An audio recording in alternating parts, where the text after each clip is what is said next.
So Grace, here we need you when it's time to be super quiet. Can you do that? All right, sweet. Guys, we are so excited you're here. Mr. Worthy and I and both and our band and married up.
zero, and I'll give you a switch. Zero, hey, let's tell me when. Hey, good afternoon, everybody. Hey, thank you so much for being here. My name is Jamie Stallings. I am the East facilitator and computer science teacher here at Lakeside. It's Josh Worthy. He is the East facilitator at Sonora. And we're super excited that we're going to get to talk to astronauts. Yeah, you can cheer for that. It's okay.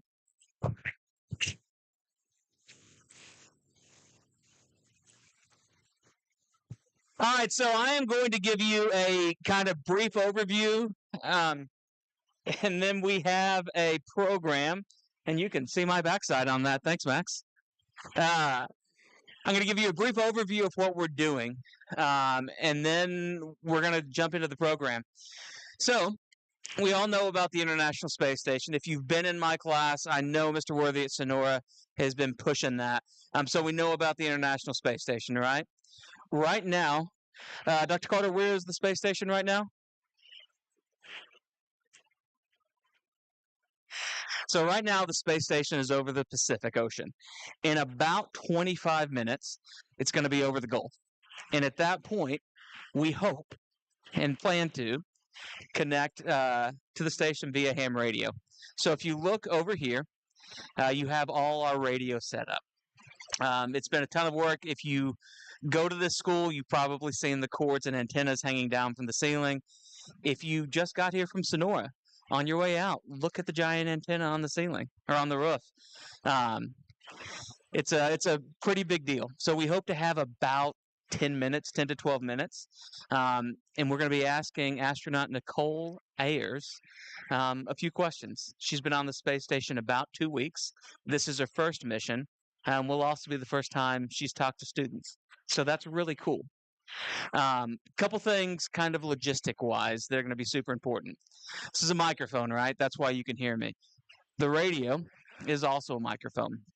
So if you're talking, it's going to pick that up. And we've got a space station that's going, 10,000 miles an hour, 3,000 miles above us. We need as much silence as we can to be able to hear them. So once we start the contact, it is going to be especially important that you guys are quiet. You're doing great right now. Really appreciate it. But when it's time for the contact, that's going to be a big deal. All right. I've also got some thank yous before we jump in. So where's Miles? Miles Boomer right here. This is his baby. I know a lot of you that go to this school know Miles. We started this process about a year ago. And Miles did most of the heavy lifting.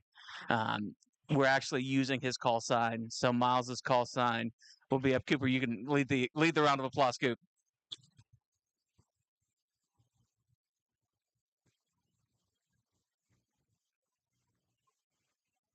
Also, and I know some of you find this hard to believe, but Mr. Worthy and I don't know everything and know almost nothing about ham radio. So we have been incredibly fortunate to partner with the University of Arkansas Ham Radio Amateur Radio Club and the Bella Vista Amateur Radio Club. In particular, I want to give a shout out to Dr. Vincent Carter, Dr. Murray Harris, and Dr. Bill Durham. I saw Bill in the crowd. They're the reason we have the equipment, the expertise. They've been absolutely fantastic. So if you guys would give them a round of applause.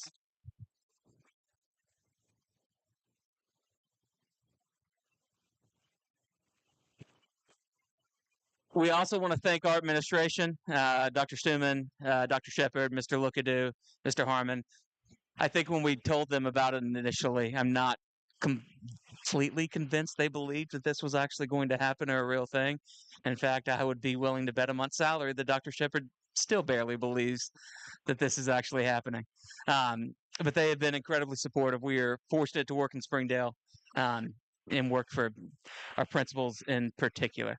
But I'm going to go ahead and hand the mic off. I think Dr. Shepard and Dr. Stuman are both going to say a few words. So.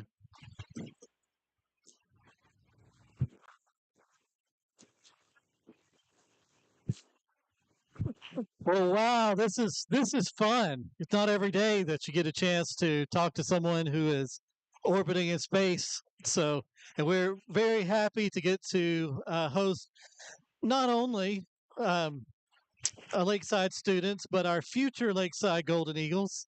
And so we're so glad that you are here. I just wanted to kind of point out and say some thank yous to some people who are here, just so that we kind of know who our audience is. First of all, a big thank you to the people who are from the Amateur Radio Club of both the University of Arkansas and Bella Vista. If you are one of those people, if you would raise your hand. I think there's a lot of those. A hand for them. We also have University of Arkansas staff that have been working very, very closely with our staff to get this set up. If you're part of the University of Arkansas staff, if you would raise your hand. There.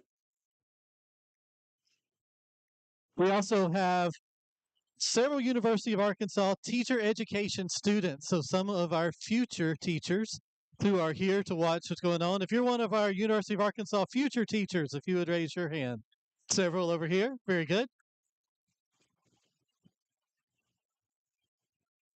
We also have a lot of Mr. Stallings students. If you're one of Mr. Stallings students, raise your hand. There you go. Mr. Stallings students are here. Students from Sonora Elementary, if you're from Sonora Elementary, raise your hands. There we go. Big group from Sonora Elementary.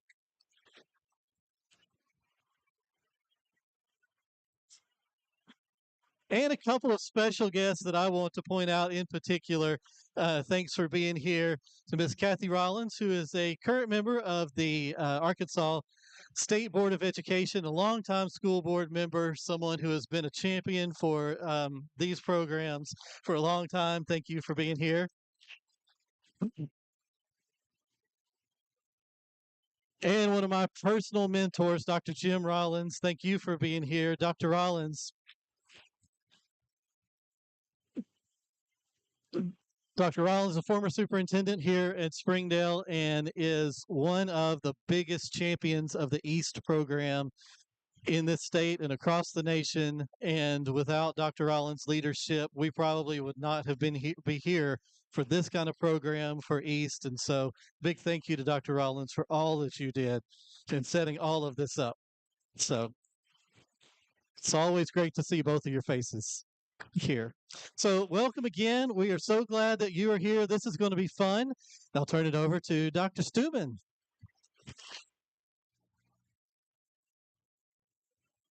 So it is just a privilege to be here today.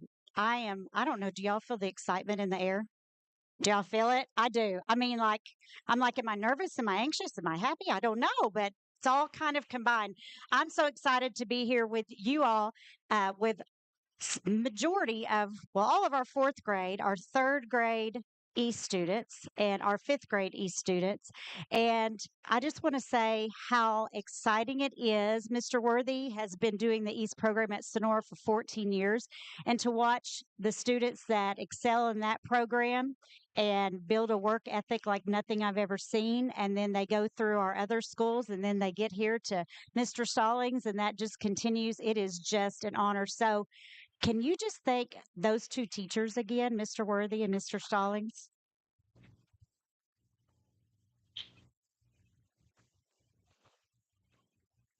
And then just how exciting it is what we're really here today to do. I hope y'all really understand how powerful and how historic it is. And I'm just going to say, let's bring on the magic.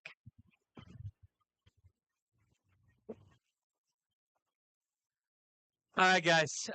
We have a couple of videos. One is a video. So the organization that runs this is called ARIS, Amateur Radio International Space Station. The first video is one they have requested that we show you, and it's going to show you kind of what ham radio is, how it works a little bit. Then Dr. Carter's going to talk. Mr. Worthy's going to do a quick science lesson about waves. Get excited about that. We've got another video, and then we'll get started. So we can go ahead.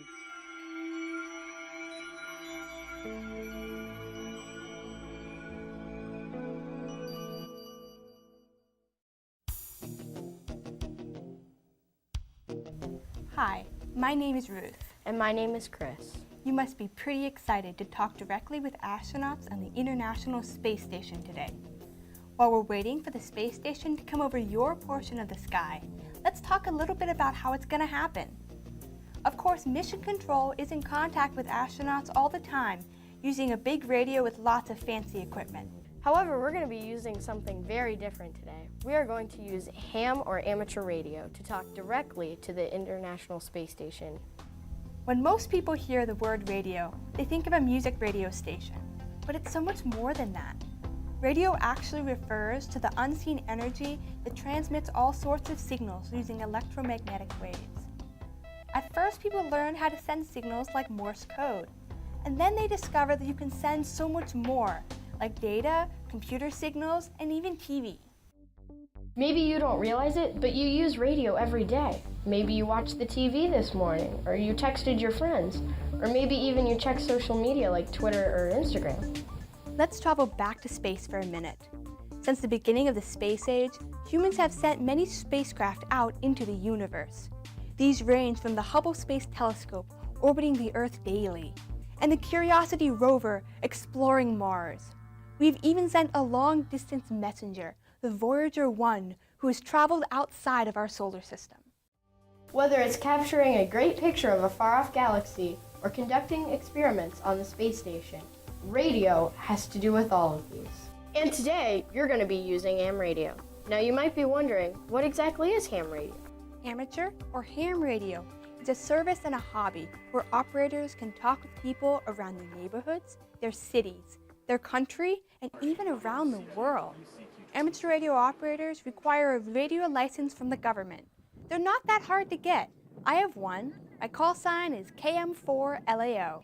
And mine is KD8YVJ. Our call signs are a way of identifying who we are to other operators. This lets everyone know that we have the proper license to using the radios. As amateur radio operators, or hams as we are often called, we can talk with others about basically whatever we want, often science or some new radio gadget that we are interested in. Let's focus back to the space station and your contact today. Many of the astronauts and cosmonauts aboard the space station are licensed ham radio operators. That's why your operators today can contact them. The people here, as well as the astronauts, are licensed to talk to each other, and you are allowed to talk over to their radio. For our conversation today, we'll need an amateur radio station on the ground, either in this location or somewhere else around the world. We'll also need a radio in the space station. NA1SS. You can hear the calls come. This is November Alpha 1 Sierra Sierra, the International Space Station, over. On the space station, the radio transceiver is connected to an amateur radio antenna mounted on the outside. One of these antennas will be used today during our contact. For our side of the contact, we need a good-sized antenna, a signal amplifier, something to make our signal stronger, and a rotator for turning our antenna.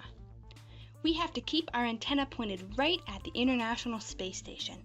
And remember, it's moving across the sky and fast.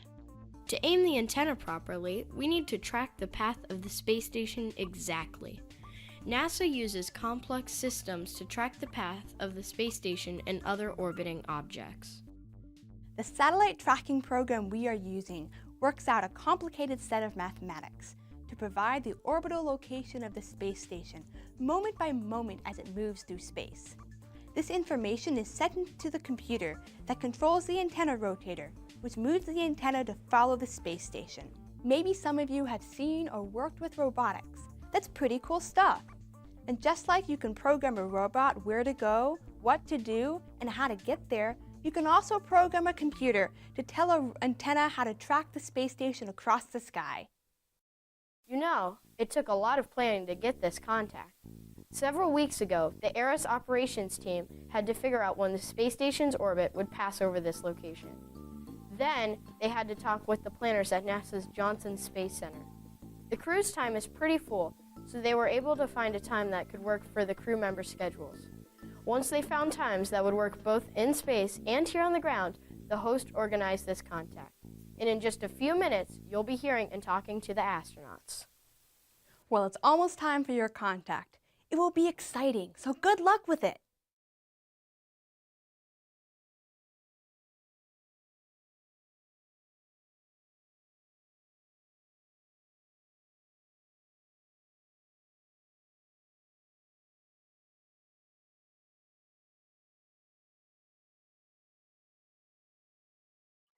All right, guys. So if you're watching online, thank you for bearing with us through that pause. Right now, I'm going to go ahead and introduce Dr. Vincent Carter. Um, he's going to talk to you a little bit about radio. Hello, everyone. Thank you so much for being here today. My name's Vincent Carter, and I'm so excited because I'm a Springdale resident. I grew up going to Springdale schools. In fact, my first teaching job was in Springdale, and now I have the privilege of working at the University of Arkansas preparing teachers just like the fabulous teachers you have. And so thank you. This is honestly the reason why I got into amateur radio is I dreamed about being able to do something like this with students. And so it's so exciting. Nowadays, I also get to work with the University of Arkansas students that are part of the amateur radio club at the university, W5YM. And so I'm also part of the Bella Vista Club we mentioned, and thank you all for your support. And I'd like to point out Dr. Harris here behind the radio, and we could not have made today happen without him. So thank you so much. So I will be over here on the computer tracking the space station. For those of you at Lakeside, you've probably seen this over the last month or two as the antennas were installed on top of the cafeteria. So we have a special computer program like they talked about that's going to follow the ISS as it comes overhead, and it's pretty amazing. So they talked about the idea of the radio is a big thing. Antennas are super important. We've also got a lot of other things that are very important. Timing is actually essential here. We have to think about the space station is a giant STEM lab orbiting the Earth, and it goes around the Earth about 16 times per day. It's going 17,000 miles per hour, and we're probably going to be when it comes directly overhead-ish, it will be about 250 miles above us. So that's pretty exciting. So Mr. Stallings and Mr. Worthy have been working with the amateur radio on the ISS folks to pick out the perfect window of time, and they've determined that today is the day. And so this is why I love amateur radio. It's why I love STEM education. In fact, this is the perfect example of science, technology, engineering, and mathematics, along with a whole lot of teamwork coming together for a great day. So let's get ready for the contact here, and we've got some other folks that are going to talk. Mr. Worthy's going to talk to us about radio waves.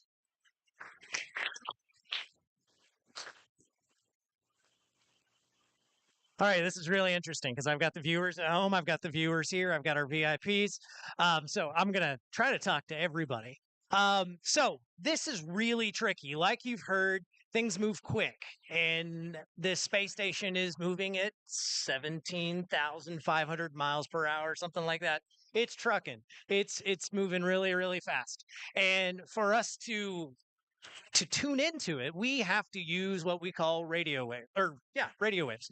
There in our world, we have something called the electromagnetic spectrum. And on one side of the spectrum, you have some waves. They're called microwaves. You probably use them to make your instant ramen or your hot dog or whatever. On the opposite side, we've got nuclear energy, which is also waves. In between that, we've got the color spectrum. We also have radio waves, which we're going to use today.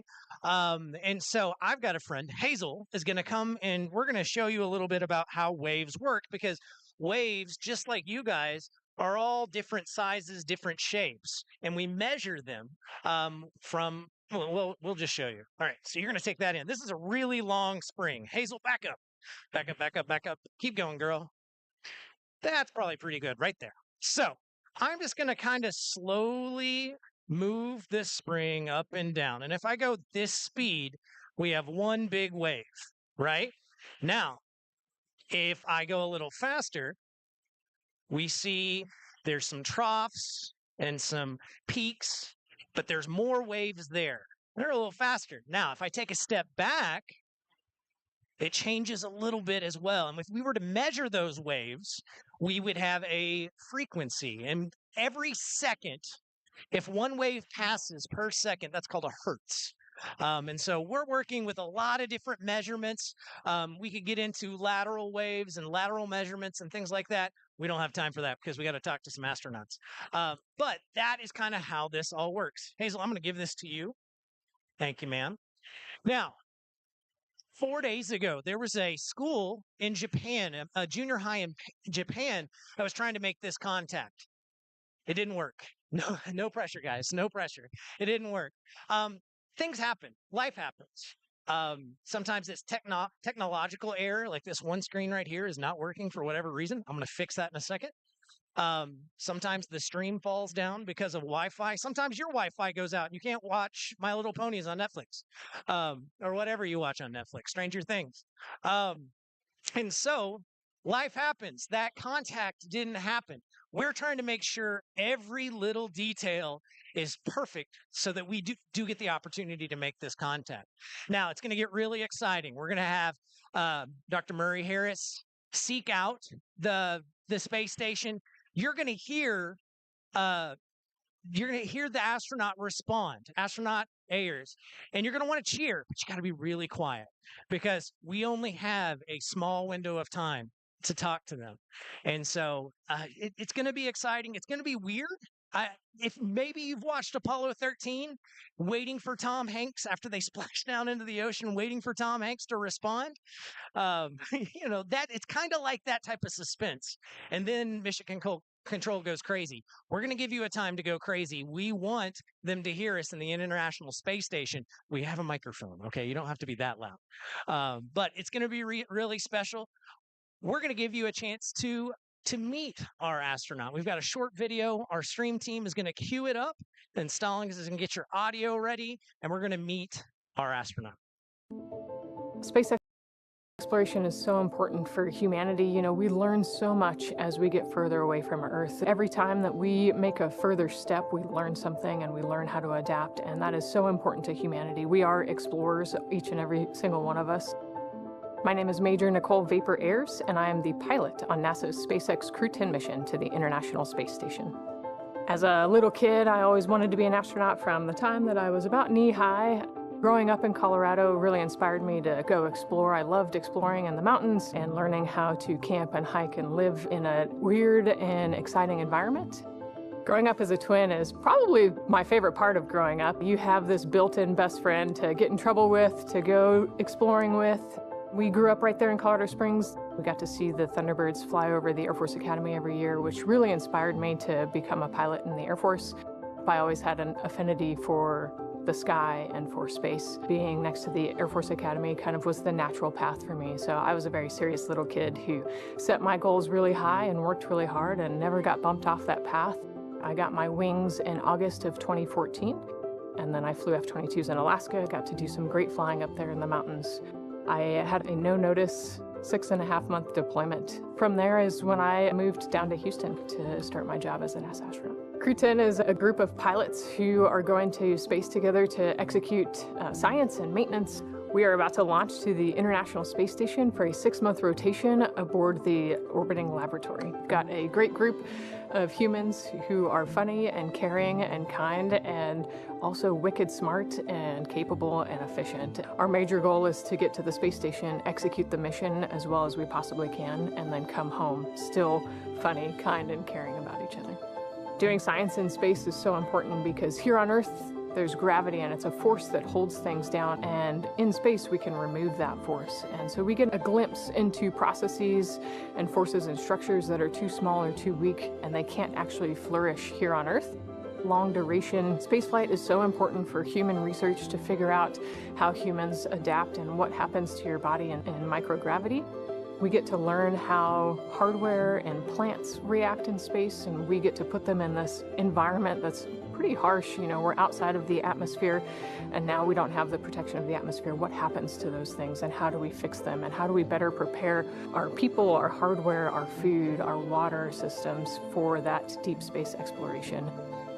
Throughout all of our training, it's been apparent to me that there is a massive humanity that gets us to space. It takes a village to get us there. The International Space Station wouldn't be where it is today without the international cooperation, and it's just blown me away with how many people it takes to get to space.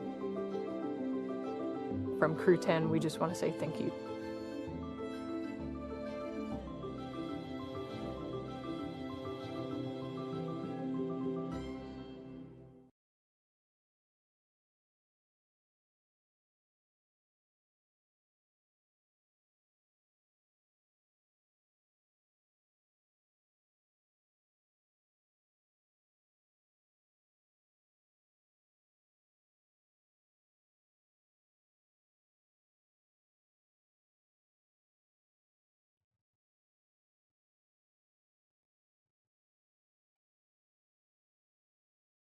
All right, how we feeling?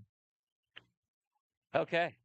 Guys, I know you heard Dr. Carter say timing is important. So I think the official time is like 1:05 and 34 seconds or something. We're going to start calling in about 2.5 minutes. So let me kind of walk you through how everything is going to work. If you look over here, everybody look over here. Wave at Dr. Harris. He's not nervous at all right now. So at about 1:06, Dr. Harris is going to start calling the space station. The call we're using is KJ5 ANC. That's Miles's contact, which is pretty stinking cool. And we're going to be calling NA1SA. Is that correct? NA1SS. That is that's the NASA call sign on the space station. And hopefully after a couple times, Astronaut Ayers is going to pick up and we're going to start the conversation. It's going to be pretty quick. Again, these questions we submitted about 3 weeks ago. And you are going to see some radio protocol. So Sadie's going to step up and say, "Hi, my name's Sadie Grace." She's going to ask her question and then she's going to say over. At that point, the astronaut's going to respond and we'll move on. So we're going to move pretty quick. We hope for 10 minutes. That's our best case, 10 to 12 minutes. Just some other things to kind of be aware of. Audio's funny, guys. I don't know if you know that, if you have any experience with audio. Some of you do if you're in East. But audio's funny. And there is a fair chance you're going to hear some feedback. So not only is Dr. Harris controlling the radio, but he's controlling the volume that you hear. He's pretty spectacular at this. So if you hear some feedback, the sound, no, it might happen, and it's going to be okay. It's not a big deal. It's not the end of the world. But it'll be something cool. Let's do a countdown. Can we count down? Maybe from 10?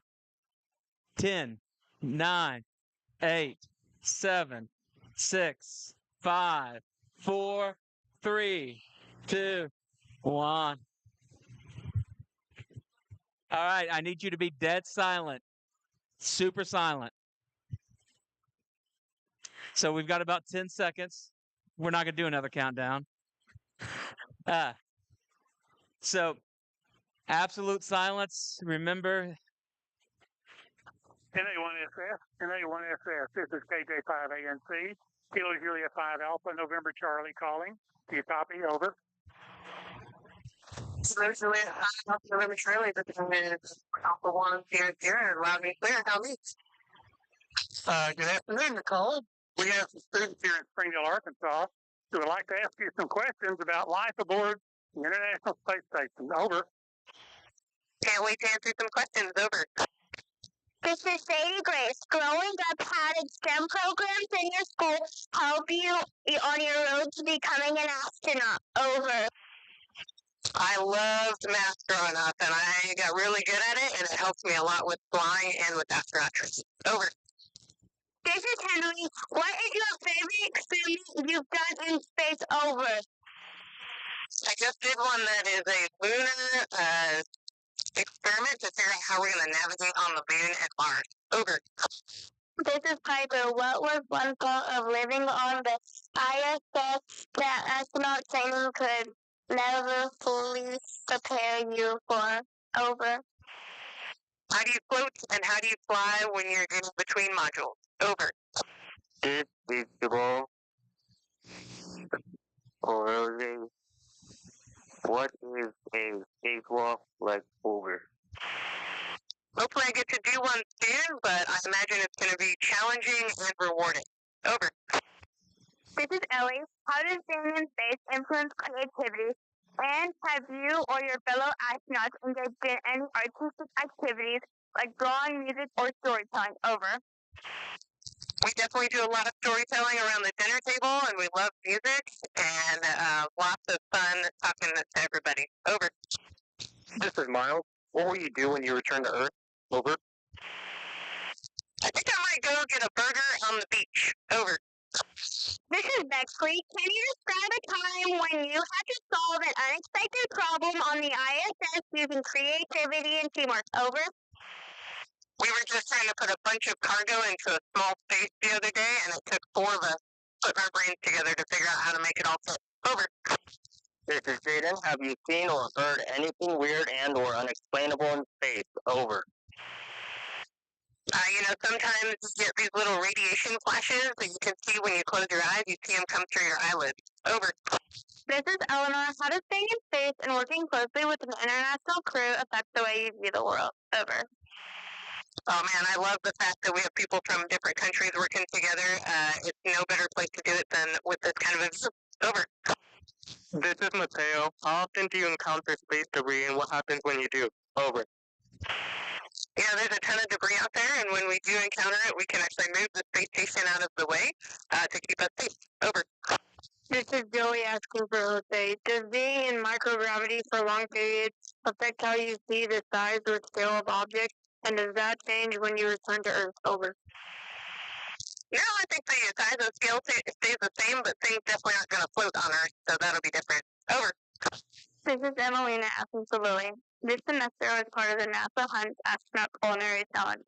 Have you created any innovative recipes to improve the taste of spacesuits? Over. Ooh, I put some cheddar cheese with a beef patty and some tomatoes and eggplants on a tortilla to make a burger the other day. Over. This is Miles.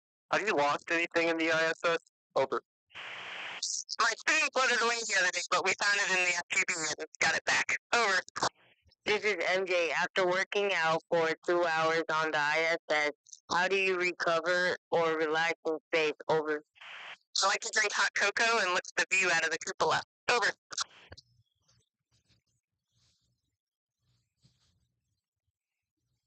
This is Hazel covering data. What preparations are taken right before a launch? Over. The biggest thing is quarantine. We gotta make sure that we don't bring any germs up here to space. Over. This is Henry. When you leave the space station, what will you miss? Over. I think I'm gonna miss the view of Earth and the ability to fly. Over. This is Piper. Based on what you learned from living on the ISS, what do you think will be the biggest challenge when humans attempt to live on Mars? Over. I think the resupply problem is going to be a big one. So we got to figure out how to live on Mars without the ability to get more cargo to the water, food, and all of that. Over. This is Eleanor. What advice would you give to a student who wants to work for NASA or be an astronaut? Over. Find something you really like, get really good at it, work hard, and be a good team player. Over. This is Miles. Are there any specific clothing requirements while on the ISS? Over. Most of our clothes are actually 100% cotton for flammability reasons, but outside of that, just something comfortable. Over. This is Bexley. What new technology on board the ISS has had the biggest impact on daily life or research in recent years? Over.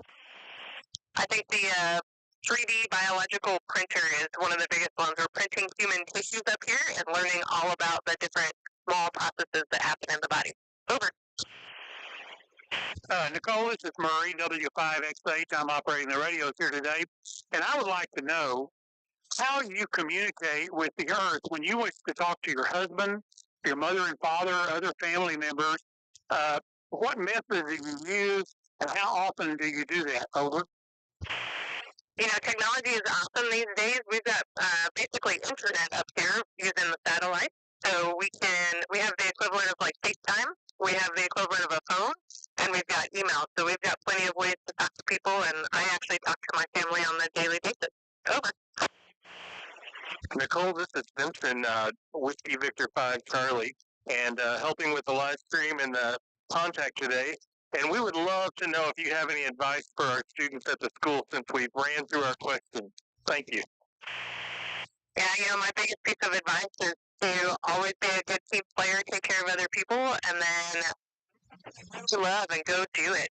Be passionate about something. We need people from all sorts of different backgrounds. So engineers, scientists, doctors, pilots, you name it, we need them. So do what you love and love other people. Over. This is Mr. Worthy here in Springdale Public Schools. I want you to hear all the kids that are excited to listen to you today. Check this out.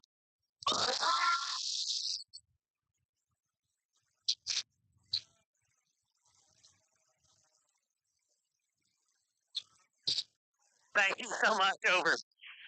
Oh man, that is awesome. It was a pleasure speaking with you guys. I loved your questions, and I can't wait to talk to you again. Over. Roger. Nicole, this is Murray again. We're about to lose you. Thank you for spending your time with us today, and we wish you the best for you and your crew members for the remainder of your flight on the International Space Station. And we'll say 73 from Springdale, Arkansas, and good evening. All right, go Lakeside. 73. Good evening.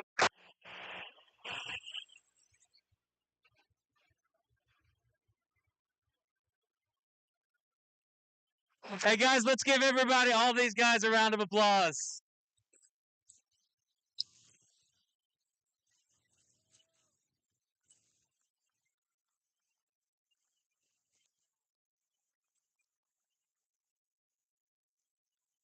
All right, how cool was that? How cool was that? And first time, Dr. Harris, I know you were worried, but man, you nailed it. Guys, thank you so much. You were awesome. She's going to remember that. That is something she is going to remember. She's never done it. She's going to remember the cheers you made. We're going to be using that Go Lakeside from the ISS on every single bit of social media we have for a while. So, hey guys, thank you so much. We appreciate you. Dr. Shepard, our kids. Go to third. We're in third. Hey, Lakeside student.